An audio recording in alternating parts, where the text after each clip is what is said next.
பாரிஜாதம், பாரிஜாதம். சட்டையில இருந்து பணம் எடுத்தியா? இல்லையே.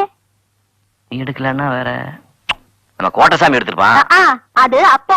இப்போ நம்ம பையன் ரொம்ப சுத்தம். மாப்ள, உன் சைடு ஸ்ட்ராங்கா இருக்கு. நீ வீட்டையே கொள்ளையடிக்கலாம். அப்போ வேற யார் எடுத்துப்பாங்க? ஏன் உங்க மாமா காட்ட முத்திலையா? அவர் எடுத்துக்கலாம்.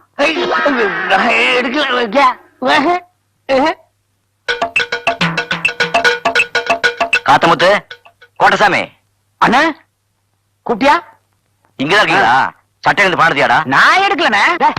சும்மா ரீல் எல்லாம் விடாத. நீ தான் எடுத்து கொடுத்துறா. எங்க? நான் எடுக்கல. நம்ம வீட்டுல பாருங்க, நான் எடுக்கவே இல்லண்ணே. எங்க வாய காட்டு. என்ன பாக்குற? நான் எடுத்து போனா இங்க பாரு. அந்த பழக்கம் எல்லாம் என்கிட்ட கிடையாது. நான் ரொம்ப சுத்தம். இந்த பாத்துக்க வேடி பாக்குறியா? பாத்துக்க. சட்டை பாக்குறியா? இந்த 10 ரூபா காசுக்கெல்லாம் நான் ஆசைப்பட மாட்டேன்.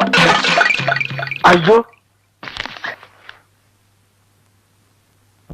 7 வயசு ஆகுது. எப்பதான் திருட்டு பத்தி விட போறியோ? ஏண்டா மாப்பிள, நீ எடுத்து ரூபாய் என்கிட்ட எப்படா வந்தது? ஏமாமா, எங்க மதனி என்ன புள்ள மாதிரி நினைச்சிட்டு இருக்கப்போ அவங்க காசையை நான் போய் எடுப்பேனா? என்ன மாமா நீ? மாப்பிள, ஒன்ன மாதிரி பய ஜில்லாவுக்கு ஒருத்தர் இருந்தா போதும்டா. எதுக்கு மாமா? ஜில்லா கேடின்னு பேர் வாங்குறதுக்கு. போட்டா